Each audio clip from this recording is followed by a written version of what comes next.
Teachers, when did karmic justice finally come to that one troublesome student? I interned in a class with this kid who always thought he was smarter than everyone else. He was pretty smart, but not by too much. He always got paired with kids not as smart as him, so he would always be really smug when dealing with them. We learned he got that from his parents. During a parent-teacher conference, his parents praised that boy up and down and thought he was the smartest kid in the school. They built him up as that and they got him thinking that too. Then they went off on my mentor teacher. She wasn't providing him with higher enough education. She was bringing him down. She was terrible. The conference ended when my mentor teacher left the room crying after the verbal lashing. Well, about a week later, there was an event where parents came to watch their children in class. It was to watch them do math games with other students. Well, my mentor teacher paired this smug little bastard with the actual smartest kid in class. The one who was working on more advanced classes after school. The kid got shamed. His parents were so flustered during the event. They were very visibly nervous and upset looking as this kid got destroyed game after game. They left before it was all done and took him out of school for the rest of the day. Not a teacher.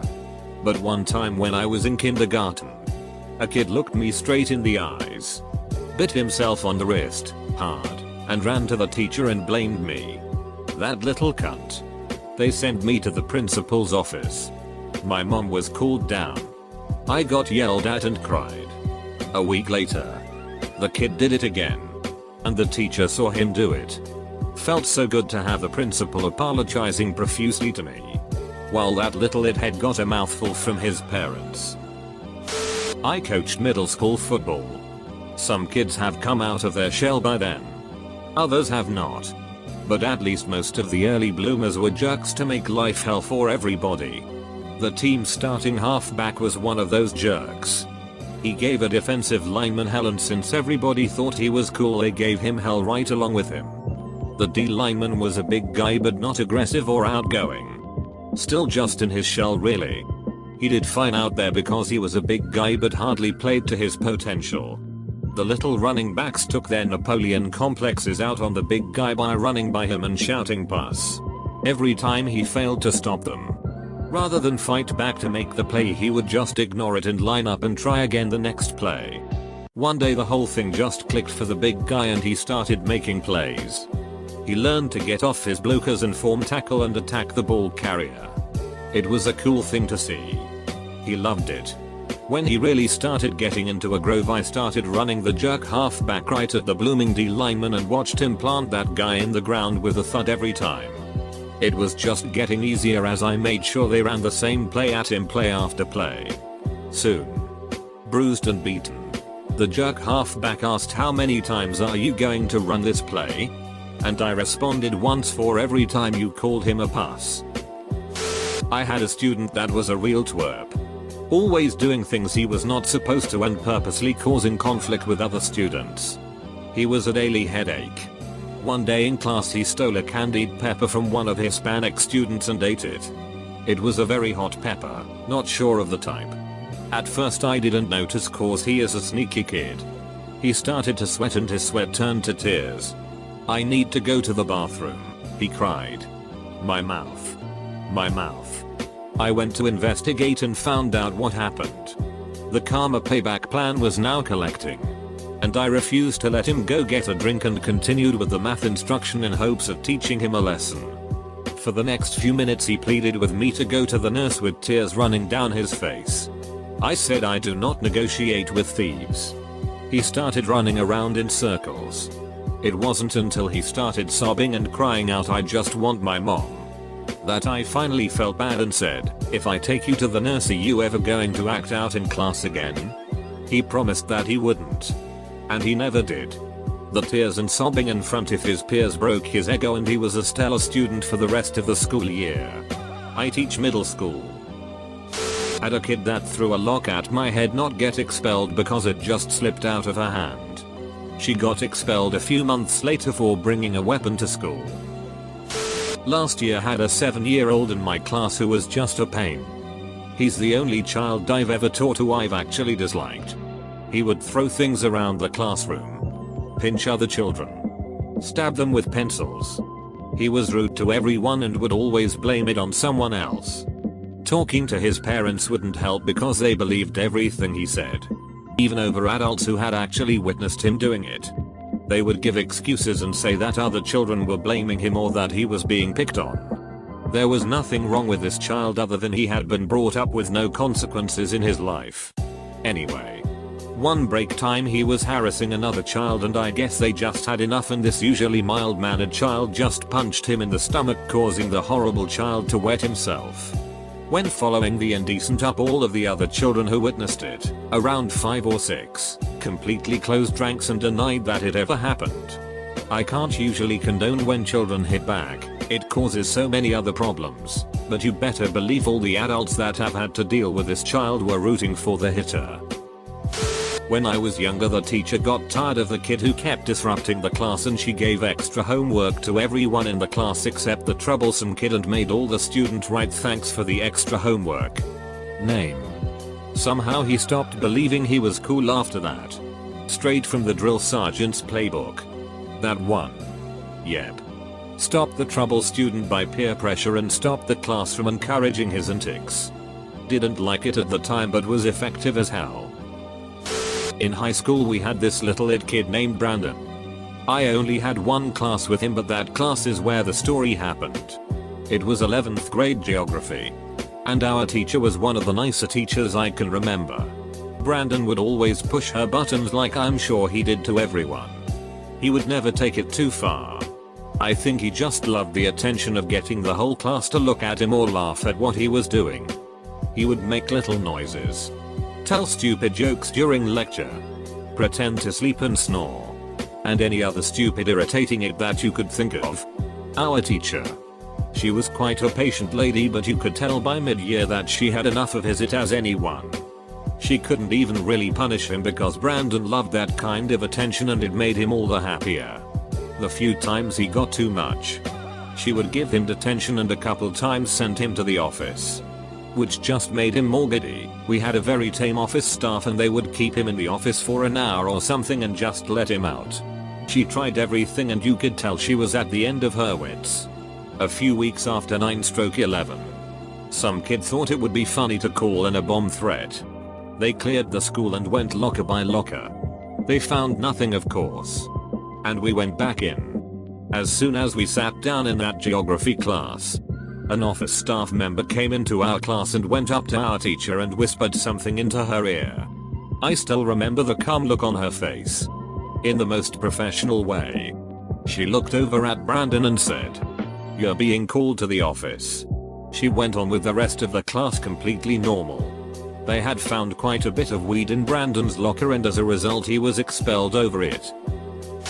I was in pre-K in the early 80s at a private Catholic school. This one kid, Amy, would always bite the other kids. I don't remember exactly how it went down, but I guess one day I came home crying or had a really bad bite mark or something and my mom was pissed. She took me straight to the superintendent, not the principal, and showed her what happened. The superintendent, a really old nun, did not put up with that it. She called Amy into her office and bit the duck out of her arm. Amy started crying, but she never bit anyone again. Old nuns in the 80s were hardcore. Note, I am not saying what happened was right, just that it happened. I teach college students to be teachers. My first year doing this, I had a student who was always late, turned in the bare minimum of work, always had excuses. I told him he had to improve because if he did this on the job, he'd get fired. He kept coasting and the other profs let him get by. First teaching job, he got fired. I laughed in the privacy of my office, and I'm not sorry. Not teacher, but I'll tell you a story anyway. There was this guy in middle school that would take it and piss in the hallways really weird, but he somehow thought it was funny so he kept doing it. Well, I was locker buddies with this really early developed guy in middle school. He was like Hagrid big to me back then. I noticed the weird kid standing next to my locker but standing in front of Hagrid's locker. I'm thinking, oh, it's something's about to go down, so I waited Hagrid gets to his locker and this kid was still standing in front of his locker. Hagrid tells him to please move out of the way because he was blocking the way. Weird kid says no and starts chuckling. All I'm thinking is oh it. Hagrid asks again and still the same response. This is when Hagrid ducking kicks this MF in the face. Like I've never seen anything like this before. This kid is standing straight up and he lifted his leg higher than I am in height and kicked to this kid in the face. Hagrid gets suspended and tells me if that kid ever bothers me to let him know so he can kick him in the face again. Freshman English. Busted a kid for plagiarism. He was furious and refused to drop the course. I gave him a second chance. And he continued to plagiarize. He was a slimy, smarmy kid who thought I was just a dumb, clueless TA. But joke's on him, he ended up failing the course 3 ways: plagiarizing, exceeding absences, and failing to turn in a complete final. You can argue about 1 way to get an F. You can't argue about 3. I teach kindergarten. And I had a terrible child in my class last year. He liked to pull his desk away from the girl sitting across from him so her pencils and crayons would go falling on the floor. Finally, one day she got fed up and slammed her desk back into his. Unfortunately for him, his fingers happened to be there. I had to resist the urge to be like that's what you get, but instead I just reminded him that that's why I said not to move his desk away from the rest of the table and sent him to the nurse. Oh I know how bad that hurts. Good for you for not punishing the girl for dishing out some karma. Me and the girl had a talk about being aware of your surroundings when moving the furniture. And she gave him a half-hearted sorry. All that was needed. Had a student who would routinely get his cell phone out and wouldn't put it away when asked. Often left the room during class. Karmic justice. Failed the course. Teacher's assistant for anatomy. This one student had an ego so large it could barely fit into a room. However, this individual was very intelligent and often scored near perfect on exams. They wanted to go to med school. What made this person troublesome? Every detail was a small battle they had to win. They would bring articles how one small minor detail was incorrectly taught. 1 point off on an exam was met with highlighted notes from the book, PowerPoint, and articles on how they were correct. Mind you, the score on the exam was 99%. Karma justice. Did not get into medical school. One school emailed the pre-professional guidance counselor and told them how much of an ass this individual was during the interview. I used to get in trouble in my 3rd grade a lot because I would lose my pencil in class. My teacher, Mrs. Hodges, must have thought I was a moron. One day, after yet another lost pencil, I glance over at little Miss Anita closing her pencil box and glimpse my pencil in there. I screamed bloody murder at her until my teacher came over to yell at me for disrupting class. I accused Anita, who broke down crying and admitted it. Teacher took her out of class to deal with the situation. As far as I can tell, Anita was not punished. But she never stole any of my pencils again. Capital I, however, did not get an apology from either lady. I think Mrs. Hodges was pissed that she had one less reason to hate me. Looking back, I think Anita was poor and therefore got a pass. A student would frequently verbally abuse me and I was really patient with him. He had some troubles with school in general. So I was just another cog. I still did my best to check in with him and help him out with homework. His parents weren't really responsive because he was a senior and could therefore make his own decisions. One day he flipped out at me and walked out of the classroom. I sincerely had no idea what I did. He'd gone straight to the dean and told her that I gave him a look. The dean knows who I am and what I'm like and what I've done for this student, so she, as she told me later, told him to cut the bullet and be nice to me because I didn't deserve his abuse. He admitted to her that he just wanted to pick a fight and he was impressed at how cool I kept myself when he started yelling "duck you" at me in front of the class. He was nice to me for the rest of the trimester and passed the class with a D+ after having failed it the year prior. I was happy to see him at graduation. I guess my best revenge for this student's abuse was getting him to become a bit more grown up and civil. He deserved it. This douchey kid grabbed a girl's purse and started rifling through it one day. Then he started yelling that she had a knife in her bag, trying to get her in trouble. I believe the sub said something along the lines of "and that's why she has a knife," and gave the kid detention. After that he stayed away from the poor girl.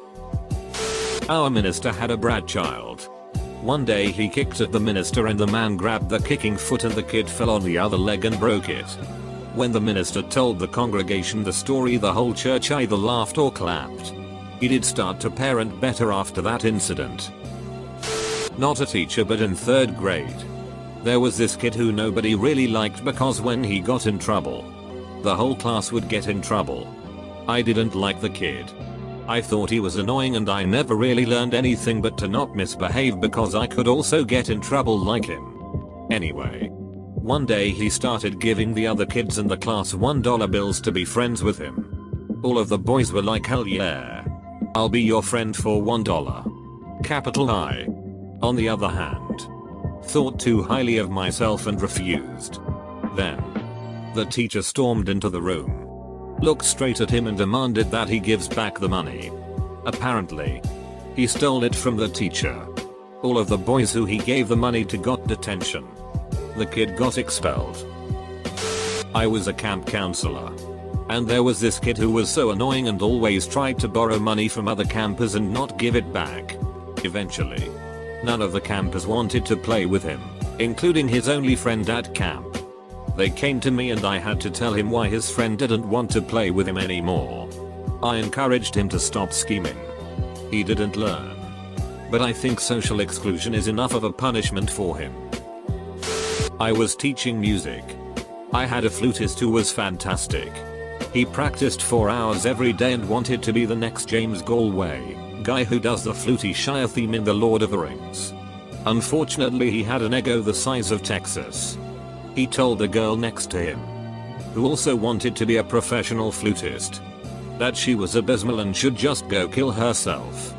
He refused to audition for our local honor band, which was part of his grade, because he refused to lower himself to playing with such talentless musicians. He would bitch about my conducting in class when I wouldn't cue him because I was too busy cueing the low brass who needed help with their entrances, aka teaching. He refused to play a theme from a popular video game at a concert.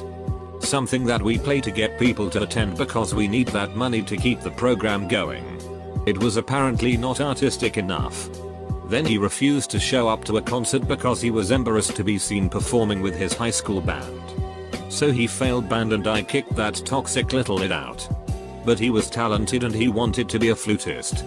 So he auditioned for Juilliard and made it in. This ducker quits before the first semester is over because he believed he was more talented than his teachers. He earned a symphony gig in a very well-known group thanks to a blind audition where he wasn't permitted to talk and reveal how much of a douchebag he was. That lasted 2 weeks before he dissed the very famous conductors conducting and got his ass fired. His career is dead because he couldn't keep his ego in check. And I find it immensely satisfying. 1st grade here. Had a boy that would not stop hitting kids with basketballs. He'd run up and pop the ball right at students. Sometimes he'd toss it real fast and say catch. But most often, he'd just throw it at children on the playground who were completely unaware. This kid seemed like he was trying to knock other children down. He'd laugh his ass off if he saw someone stumble or fall after they were hit by his basketball. After talking with his parents, we told them we'd be taking the gonads away from him until after spring break to see if his behavior improved. As promised, he was allowed to play basketball again after break, but we warned he'd better behave. It didn't take even 5 minutes before he stalked and shot that Spalding special at this poor little girl, knocking her down. She cried and pointed at him, mulch dangling from her hair. "He's mean, Mrs. Misty." I agreed and told her he'd have the basket gonads taken away for the rest of the school year. As I got up and walked his way, he started to bolt. He ran out of the playground, past the sandpit, and onto the basketball court.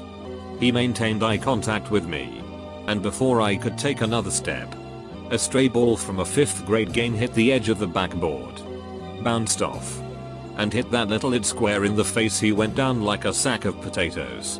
Of course I ran over to him and made sure he was okay. He may be acting like a little it, but he's still just a child. I called for the nurse since he was out cold. He woke up with me above him and started crying, saying he'd never do it again. Please, I'm sorry. I'm so sorry. I won't do it again. I'll have to wait and see this coming year if karma kicked his ass or not, because he didn't want to pick up another basketball the rest of the school year.